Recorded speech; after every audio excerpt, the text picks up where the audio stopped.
Hello. Hi, that was loud. Thank you so much for coming.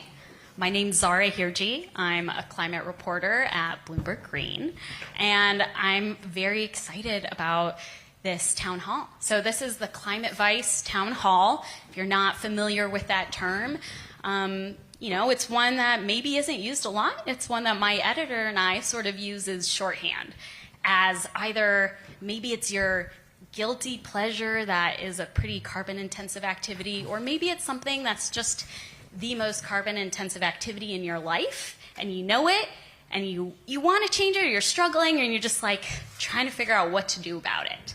And this isn't a panel about shaming people about their climate vices.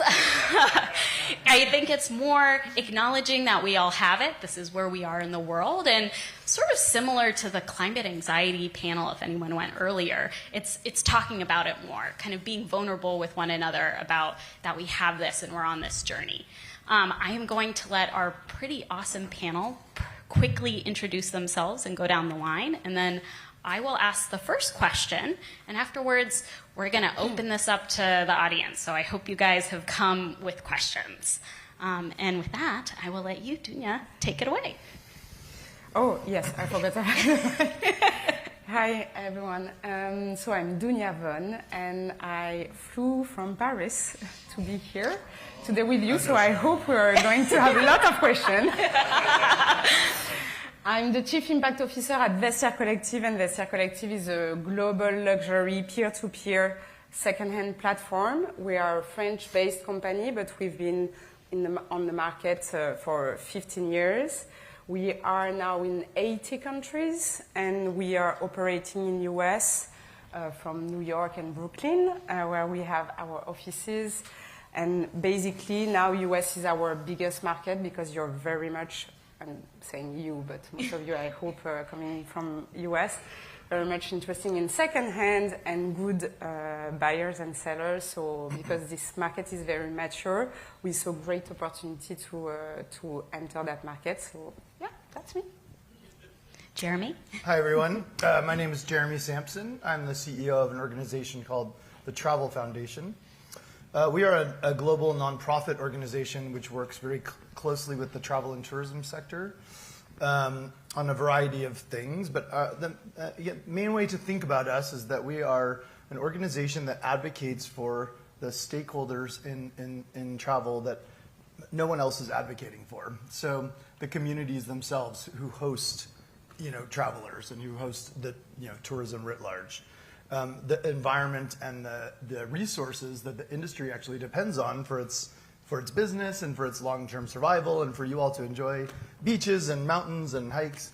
So we advocate for those voices and those perspectives in the broad dialogue around travel and tourism's impact, and ultimately driving towards tourism becoming more of a net positive for places.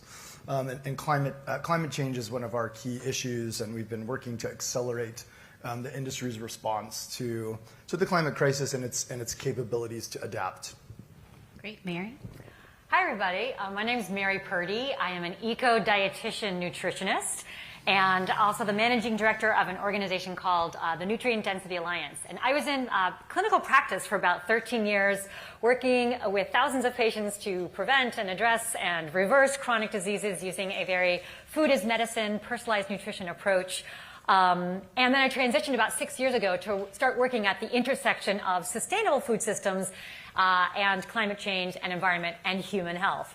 And specifically at the Nutrient Density Alliance, we are a group of thought leaders working in the agricultural sector, the food industry, the healthcare sector, to help to connect those dots between regenerative agriculture, which we know to be a potential solution for the climate crisis, and the improved nutrition of the food that is grown in that way. Not only because of the enhanced nutritional value and the increase in nutrients themselves, but also due to the lack of or the absence of those chemicals that we see used in so many conventional models of our industrial food system currently. So that's it. Great to be here. And Kate? Hi, everybody. I'm Kate Kurtz. I work for City of Seattle, so I'm a municipal worker here. And I do a few different things related to sustainability for the city. I don't know. So I see one of my colleagues here, Pat.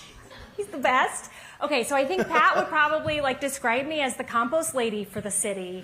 So if you've noticed, everywhere you go, there's a green bin. So, and that is for food and yard waste, goes into our municipal collection system. You guys, it is actually illegal to put your food and yard waste in the garbage in the city of Seattle. I don't know if you knew this, but it is illegal.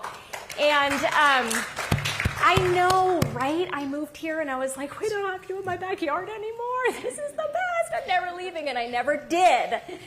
I live here now. So anyhow, so my job is to really help to set up the system, to do that collection, to help inform people of that they need to do it and why they should do it, but also to help people use that on the back end, right? So I also help to manage our natural yard care gardening programs and sustainable landscaping programs, because recycling is not sorting. It's actually using those products that we make from the collection of those materials into something else and actually replacing virgin materials instead. So that's what I do. Let's give them a quick round of applause.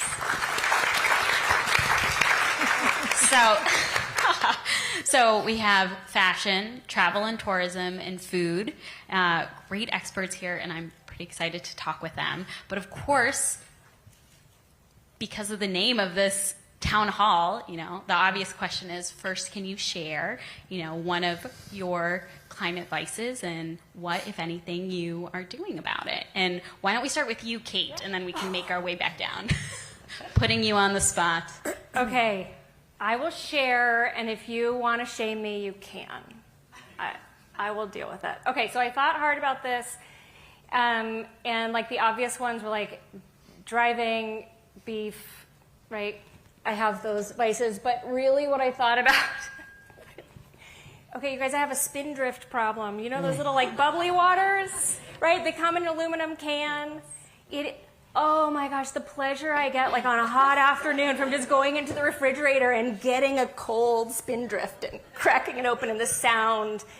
And I have a soda stream so that I'm not having all these aluminum cans. I know they can be recycled, but you guys, we cannot recycle our way out of this problem. We need to just stop having all of these single-use things. That's my vice. That's a good one. I feel you on the Spindrift and the LaCroix and the numerous others that are out there. Yeah. I would say I get cold all the time. I'm probably the only person who is freezing right now, and also brought a sweater with me today and a scarf.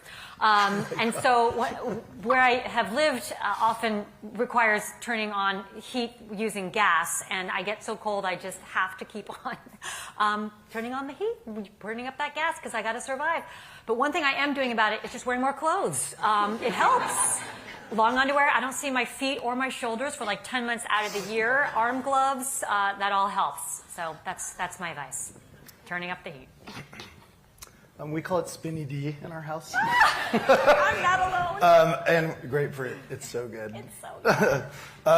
There's often a line of cans on my desk. And our soda stream is collecting cobwebs. It's bad. I will note this is not an official advertisement for Spindrift. Forget the rest of them, Spinny D. It's my vice. No, so I live in Spokane, across the state. And we pretty regularly now have a burn ban. I assume the same across the state. A burn ban all summer. And I immediately ran out and just bought a little propane fire for our family because it sucks not being able to have a fire. And it's not awesome for the environment to have these little propane lit fires.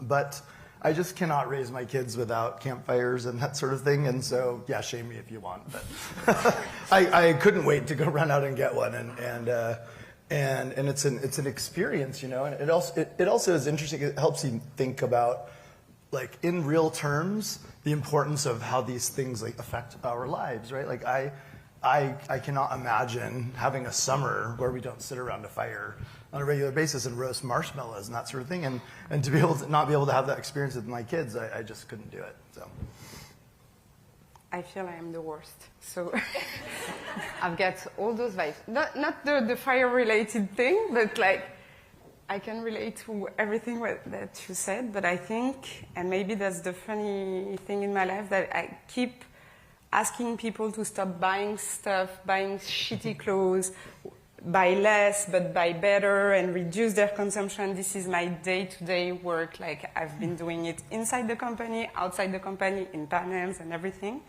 But because also I am on that freaking platform, excuse my French, looking at clothes all the time, I just want to buy them. So sometimes I buy a lot, but then I will go and sell, because I just like too much on that. So I'm the worst, I think, because my job is to educate people, and then I just buy and resell, give me the thinking that I am in the right loop, but it's yeah, you have the business model down. So, but I'm fueling the business. I was going to use a similar one for travel, and I'm saving it for the real talk.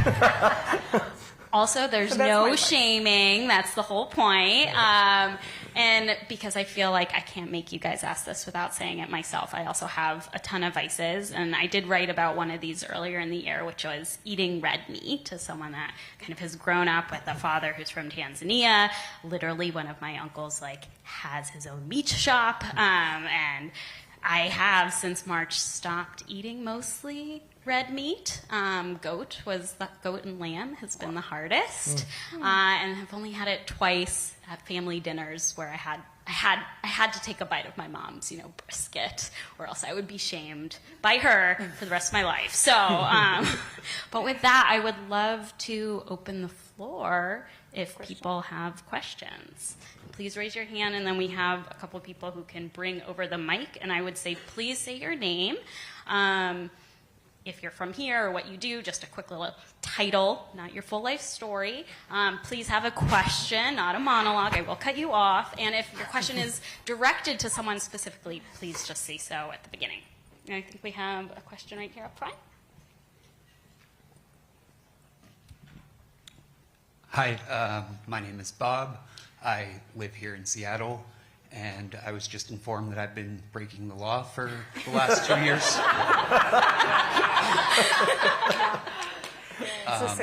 So I guess a couple of questions.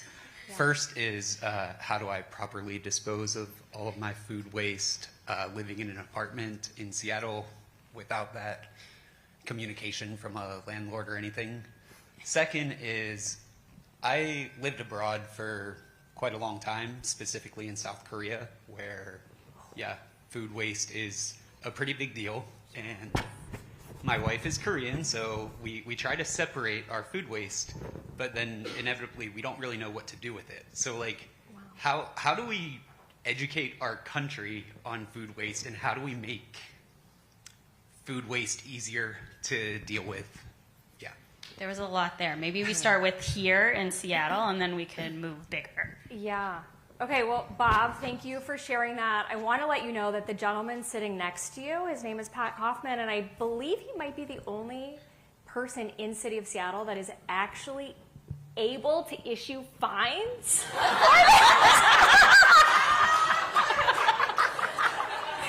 And he's sitting next to you. Okay. So, moving on, he's actually on sabbatical right now, so I think you're in the clear. Okay, so what do you do? So it is a legal requirement, City of Seattle, that you have to separate all of your food waste. It cannot go to the landfill. The reason for this is climate. It is climate. When food waste goes to a landfill, it degrades. Anaerobically, it produces methane. Methane is a highly potent, short-lived greenhouse gas. It's a big deal. We don't want that to happen. So we send it to composting here in the City of Seattle. We're actually like an international leader on, in this space. It is a requirement. It sounds like you live in a multifamily building, so an apartment or a condominium complex.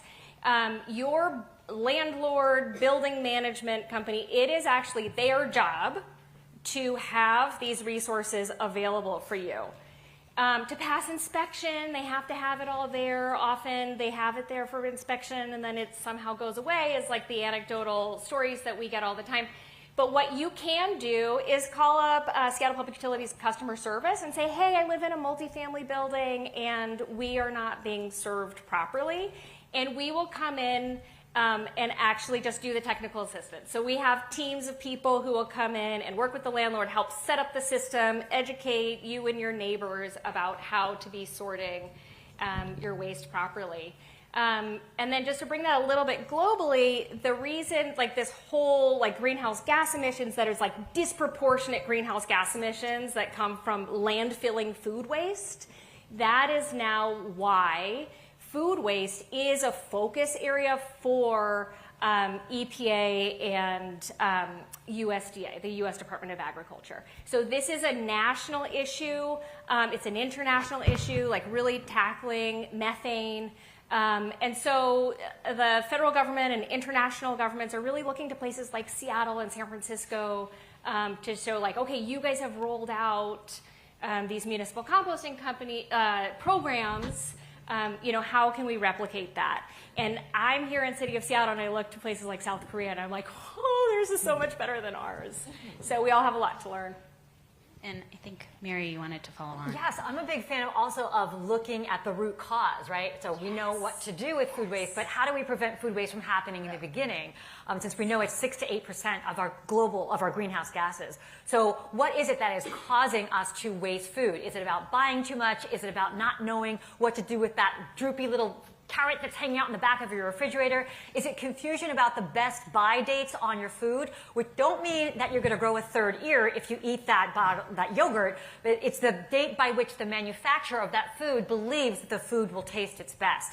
So I think it's about also looking to the reasons behind why we waste our food and how we can salvage it when it's often very perfectly delicious food, and it saves you money. About $1,800 a year is spent on wasting and losing our food. So that's money in your pocket, my friend. Yeah. Wow. Yeah. The more you learn. All right. Do we have an additional question? Looks like we have someone over here. Yeah. I'm wondering, and this is for anybody on the panel, do we risk trivializing the real urgency of this problem by talking about personal vices? Yes. Who wants to tackle? Anyone can tackle this. Yes. Absolutely. I wouldn't say risk is maybe a challenging framing. I think we do need to talk about it, but we need to talk about it alongside the contextualization of like the bigger picture and where responsibility lies. That's my opinion. And we ultimately at the end of the day in the travel industry, we talk a lot about what is the responsibility of the traveler vis-a-vis like the industry and its ability to affect change at scale. And the travel industry is particularly interesting because it is enormous, and there are many small businesses working on the ground at the coalface and the community levels that also face this kind of like, well, why should we do something when the bigger operators above us are not doing it, and is it performative ultimately for us to take all these little actions that add up to what?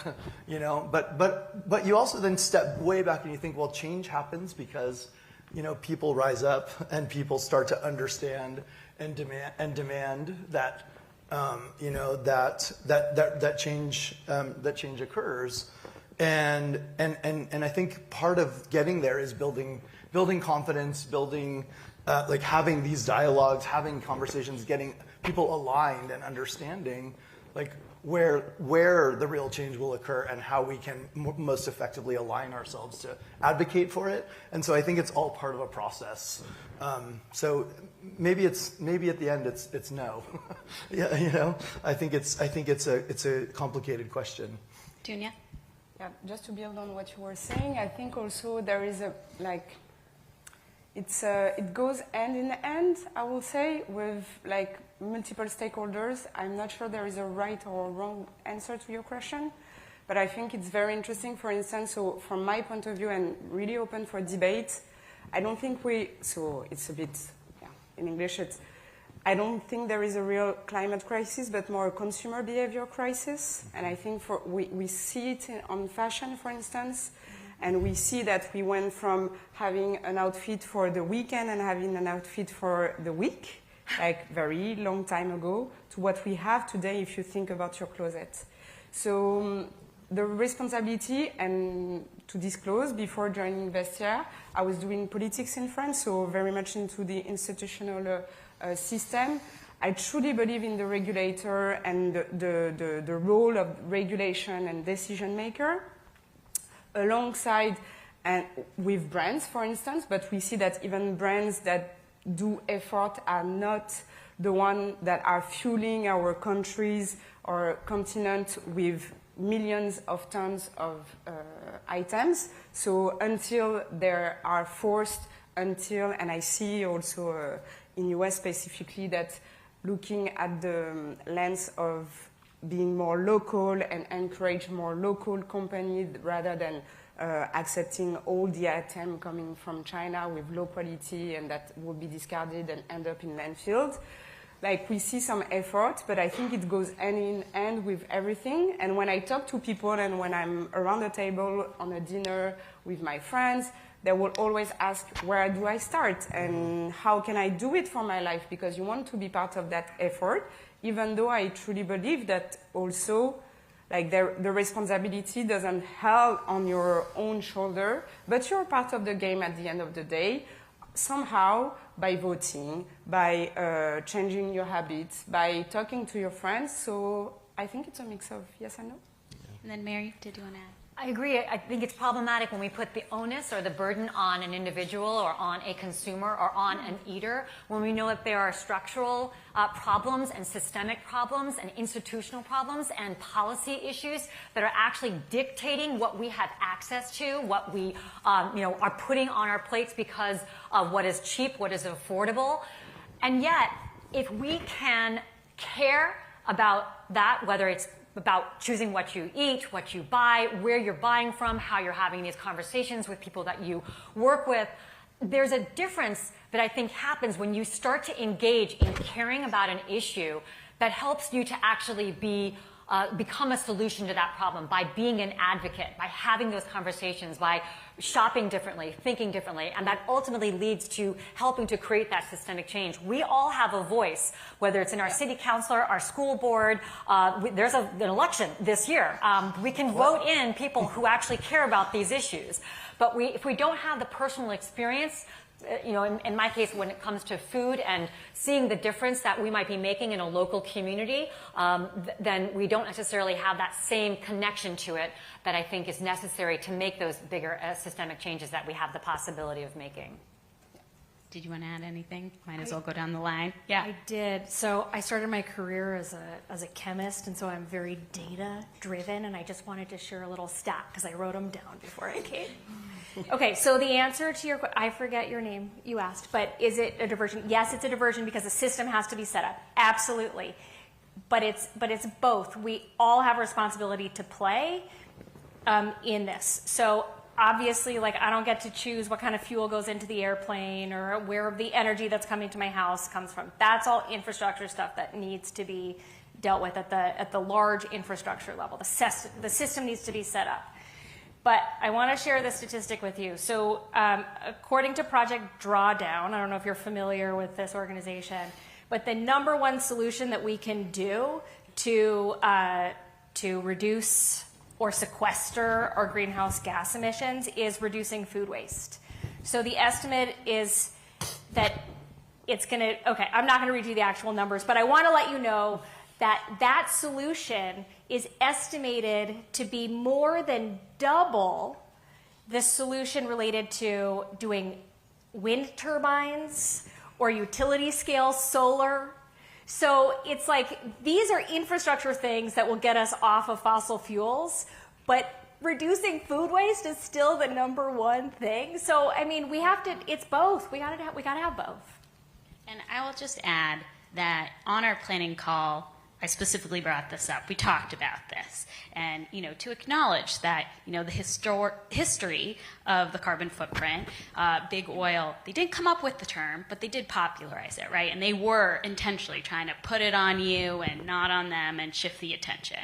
But I think we can acknowledge here that change does happen bottom up and top down, and we're not saying that there shouldn't be system change. And in fact, by doing more, it's a way to kind of bring attention. And also, I'm at Bloomberg, so I feel remiss to say that consumers can send market signals that can also drive change, and it's all of the above.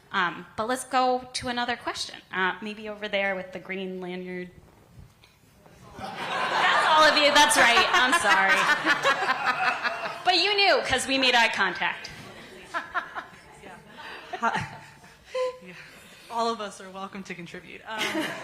My name is Leslie. I'm from San Francisco, and I work at a company called Milton Partners. I wanted to sort of come back to this point about systemic change, and I think, in particular, the sort of original question asked about, composting and landlords sort of not fulfilling their part. The Supreme Court decision that sort of gutted the whole everything that underpins what allows the EPA to do what it does on a daily basis, I think is one thing that as a individual I sort of sat back and was oh wow, because I think it's already challenging enough to educate yourself on how to consume less, how to travel sustainably, what have you, and so then to have the infrastructure that sort of underpins that all, gutted is its own sort of problem. I guess as professionals, you live and breathe this, but where do you begin to educate yourselves on how to just live more sustainably? Obviously the internet, yes, but I think for me there is also this sometimes sort of information flooding that happens where I think there's a little bit of a loss of where to even begin. Who wants to start? I can. Yeah. I can. So talking for myself, I would say, so yes, I get a lot of information, but tend to be super overwhelmed. And I think and there were a panel about anxiety, but I think at the COVID crisis, I decided that I would choose the information and choose the way of life that I wanted to have. So not saying that you have to stop everything, but like, I think there is something we call common sense. You were talking about, no, but you were talking about that when you're opening your fridge and you will see the date. Like, you just open and smell, and this will make you say, okay, I can eat that yogurt, for instance. I think it's the same with food or travel, or like you keep, my family, so I'm French, but I have multiple origin, and part of my family is in Senegal. I won't stop going to travel there, even though I know plane is like super bad for climate. Sorry. And yet there is no train, so I'll keep on living my life, but I will compensate somewhere else. So I would say maybe before buying, you will ask yourself, do I really need it? Like, can I replace it by a second-hand item? Or I don't know, like for instance, so at Vestiaire, we want to understand consumer behavior. And so whenever you buy second-hand, we want to know if there is an impact on your other part of consumption.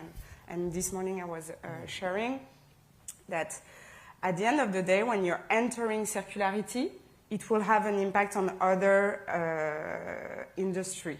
So for instance, people who tend to buy second-hand clothes, they will also buy second-hand high-tech, or they will buy second-hand furniture. So it will, like, it's just, I think it's a journey, and I think in English, journey is the right word, to say, like, go with your own flow and what you're living without adding much more complexity and anxiety from the outside.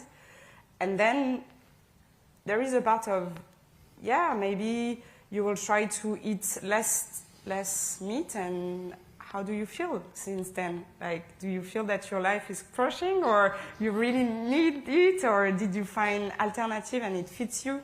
I think it's that part that we need to trust, because at the end of the day, and I repeat, the infrastructure, the regulators, and they are the ones who will massively change the change. I guess I'd follow up, and this is for all of you, of if there are, because there can be a lot of information, and that can be overwhelming, and, you know, yes, there's common sense, but I'm curious if there are any particular experts or specific resources that you guys turn to, whether it's for your industry or generally. So you would, I know at the end, you were talking about like the EPA is starting to track this stuff, and like, is that your go-to for stats, or, you know, who are the voices that you trust, maybe, or the resources? Yeah. In travel, it's super complicated.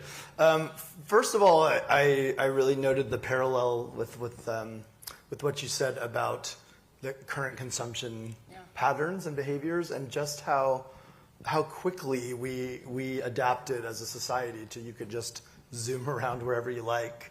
Not Zoom the platform, but on the airplane.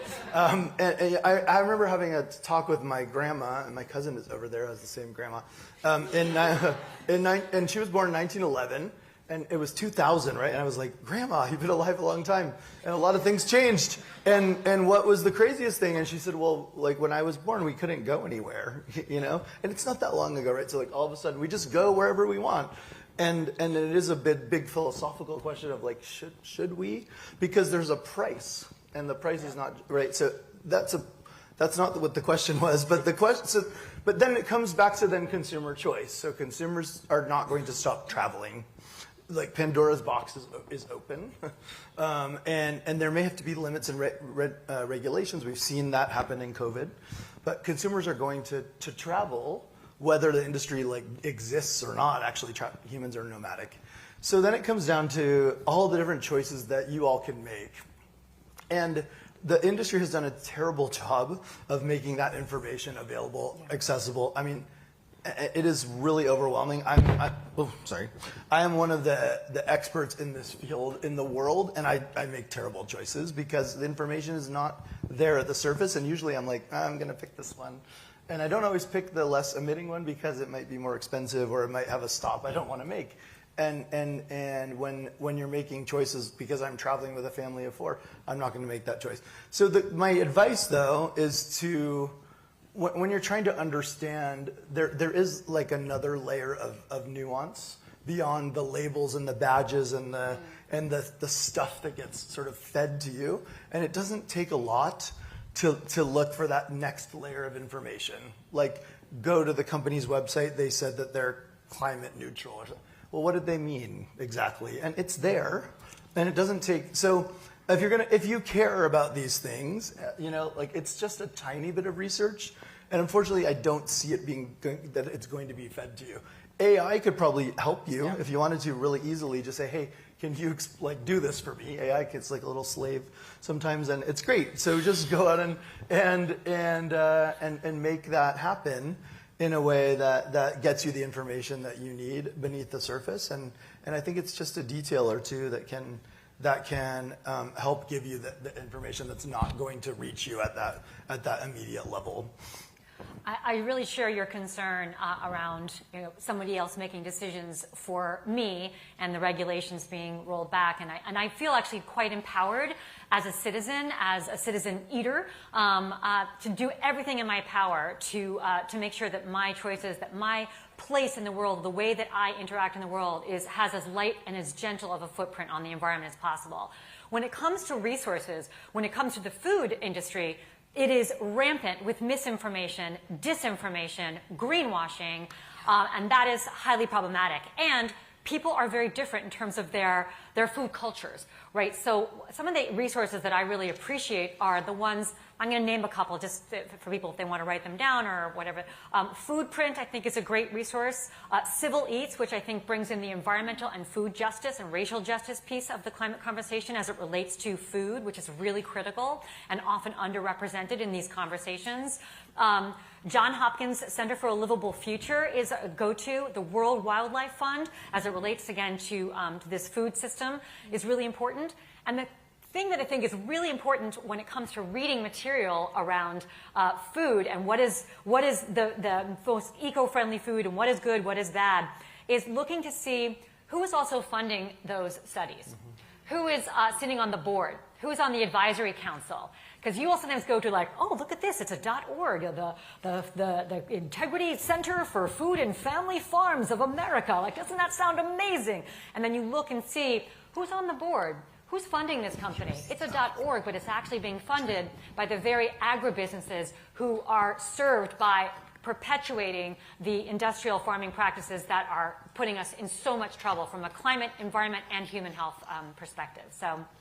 Critical eye, and I'd be happy to share more resources with you. I have an entire website devoted to PubMed articles, consumer-facing articles, organizations who put out really valid reports, and I'd be happy to share that with you. So I spend my entire life making sure that information is not poorly communicated and that's not disinformation.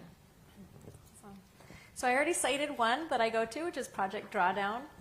That's one that I think they just put things into easy to understand terms and stuff like that. I'm a data wonk, and so I go into things like the EPA WARM model. So this is something that you can do. EPA has great information, as does IPCC. Yes. There's lots of really good information out there. The challenge there is that for most of it, you really have to have strong science literacy skills that most of the public they don't have a degree. Like I have a master's degree in soil science. Like most people don't have a degree in which they've been specifically trained to look at numbers and decipher this kind of like information and stuff. So that's really the challenge, and why it's so critical that we have people like you and strong climate reporting that's able to take this complex information and distill it down into like digestible nuggets that we can all like understand. But also I think that like truly all humans get the most of our information from our peers and watching, normalizing behavior. And I think that's the most important thing, that we all have a role to play in normalizing behavior. The behavior that you want to see in the world, just do it. You're influencing people even if you're not talking. I'd also like to think that you can trust the reporting at Bloomberg Green. And if you have specific questions or about companies or whatever, and you're like, I have not seen an article on this, or I cannot find this thing, you can email me or my colleagues, and I will probably want to look into it. Because if you have that question, I probably have that question. I saw a couple more hands. Let's do over there, and then we'll jump back over here. Hello. Thank you so much, Mary. I feel like I've just been scribbling like a lot of notes from what you shared, but kind of along this gentleman's question, the same vein, if we're acknowledging that it's not individuals that have caused widespread climate destruction, and it is like unregulated corporations, of all the problem sets that you all uniquely like tackle, fashion, food, travel, public utilities, urban design, could you just share best practices in lobbying at the municipal, state, or like federal level for your issues that you support in the you said, Jeremy, your areas of expertise? Because I think as like young leaders, like, you know, you're really passionate about like your problem space and like knowing what you want the future to be like. But I think the most hurdles that at least we've faced is how do we successfully like just be able to turn those like areas or that attention to policy change, not acknowledging that's the only way we can really get widespread change and how we can actually regulate these corporations. I learned a few days ago that in the European Commission, there is approximately 58,000 lobbyists for a couple of hundred MPs. That's a lot. They are based in Brussels. And for fashion, there is a small thousand. And for circularity, less than 10. So yes, I truly, I think there is also how do we manage to structure and get into the real talk, because also, so in fashion especially, I think there is the problem of David against Goliath. We are small compared to big company. Recently, Shein proposed so they want to do an IPO they wanted to do in US. US refused. Now they're trying in London, and because London is but climate crisis, and then they're we have 200 billions to give, to share. And we will re-inject in your economy. So everyone is listening, and Shein is becoming sustainable and maybe But they have 200 people lobbying everywhere in Europe for their own model. So just for their brand. So yes, and so because we are small, we are trying to gather with other stakeholders. So we're doing a lot in Paris and in Europe. We are trying to do it also in US. And it's very far away from our business. There is no business opportunity for us to go and stay and call out Brussels and ask for less discriminative laws against circularity versus linear business model, the old model of fashion. And yet, there is, I think, hope somewhere, because what we decided to do, because we were super small, is that to take action as a company. So 2 years ago, we decided that we will ban from our platform fast fashion. That was a real political decision, but it has a huge impact in Europe, and actually put the topic of fast fashion on the table at France and it became a law. But then France, because it's France, like lately, politics it's a mess. So they there is no assembly now. There is the president is doing a lot of different things. So now it's a bit on hold. But it passed. Actually, the fast fashion, the anti-fast fashion law passed because we managed to put that topic on around the table, at the center of the conversation. It's our only power because today, if we want to play with the same weapon as the big ones, we will lose.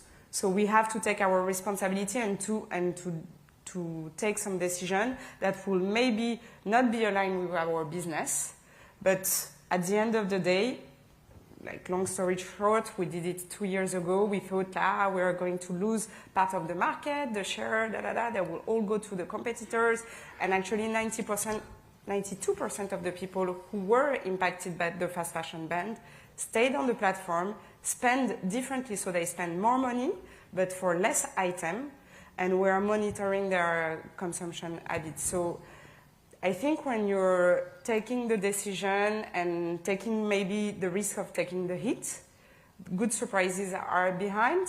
And we share now our experience with other stakeholders from fashion, and we try to build a community together to fight the big ones. As it relates to food, there's gobs of food policy happening out there, both locally, state-wise, and federally. I mean, there is the Break Free from Plastic Pollution Act, which we can call our senators and congresspeople about. There is the Improvement to the Food Donation Act, which we can call our congresspeople and senators about. There's so much happening. Here in Washington State, I sat on the governing council of the Washington, the Coalition for Organic and Regenerative Agriculture, where we have been trying to make sure that we have a space for regenerative agriculture and organic agriculture to be more accessible and available to farmers who want to farm in this way. The Farm Bill, right?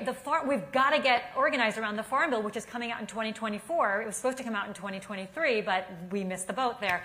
But the Farm Bill has an entire section that is being built into it that is all about increasing access and increasing land to grow food in a way that is more organic and regenerative. But we got to speak up about that. So people don't know about this because it's not something that people are reporting about. But it's happening. I can tell you about a few more other policies, but I do believe whether it's policies on the federal level or policies at your school, institutions and corporations are a big part of the problem, but they also can serve as part of the solutions.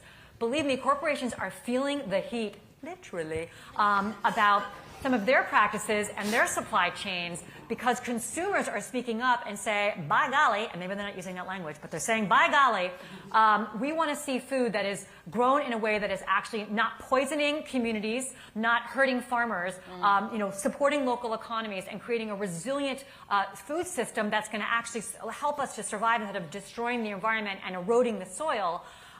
They're hearing that loud and clear. General Mills, Unilever, they are changing their supply chain as a result of consumer advocacy. So those are a few thoughts for you there. And there is the Fashion Act actually in the US.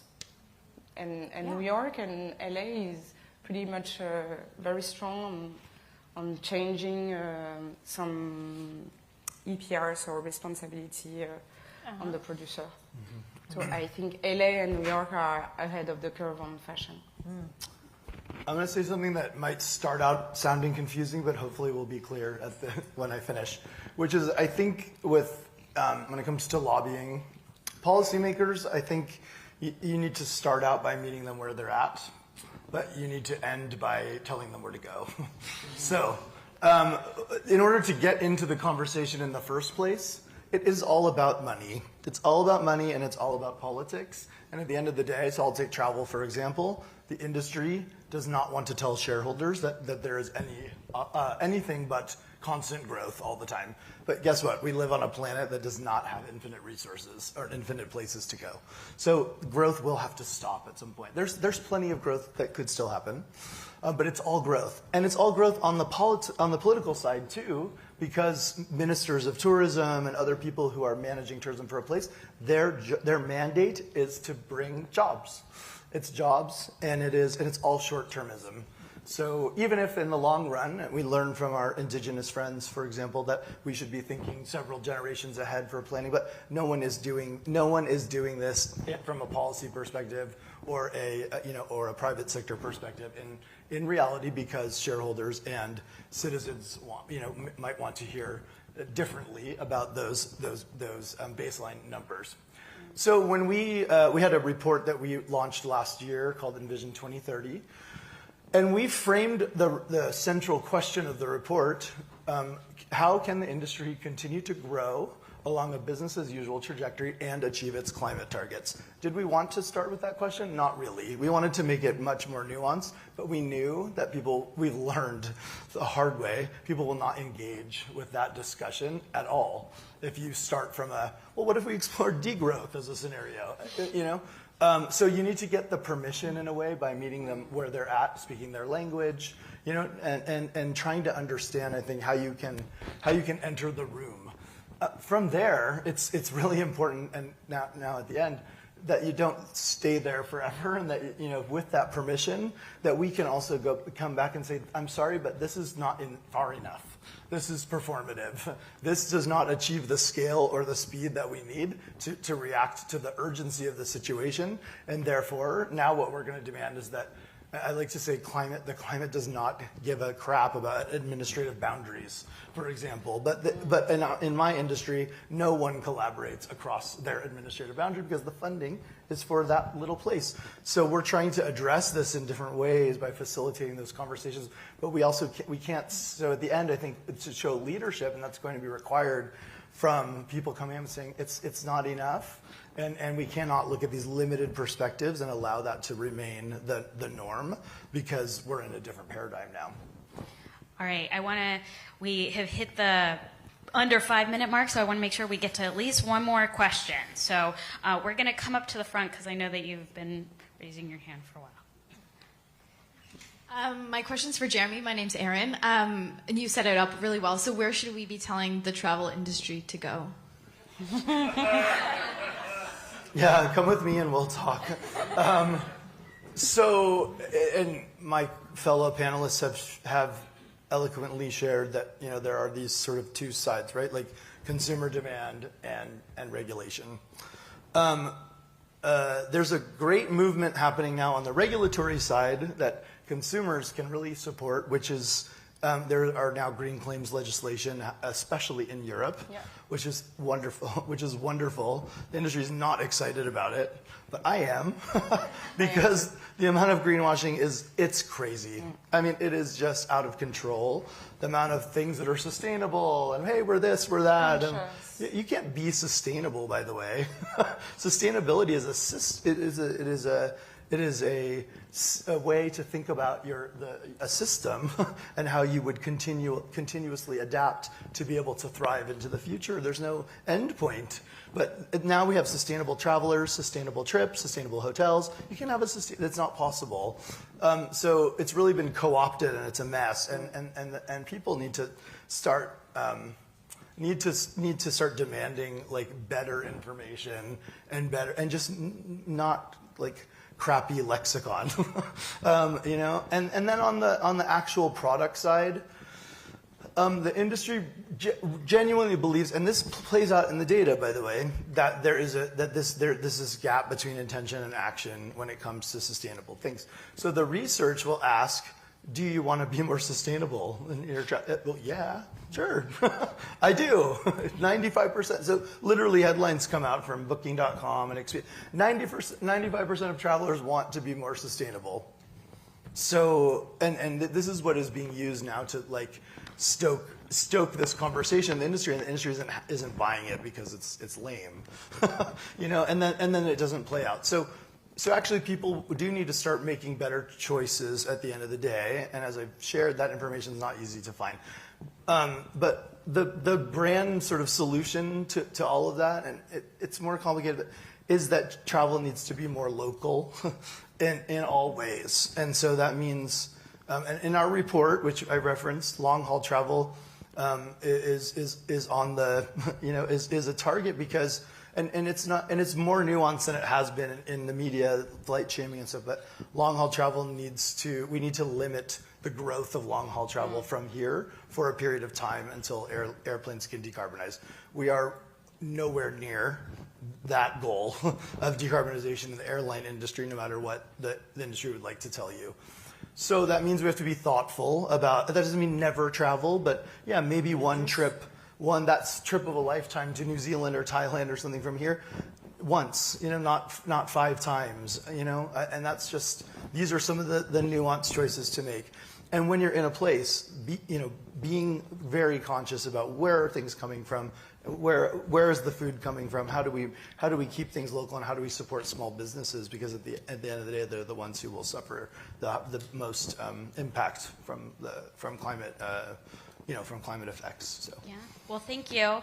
I think that's it for questions. So I'm sure some of you guys will stay around and people can come up to you guys and ask more questions. But for now, let's give our panelists a big round of applause.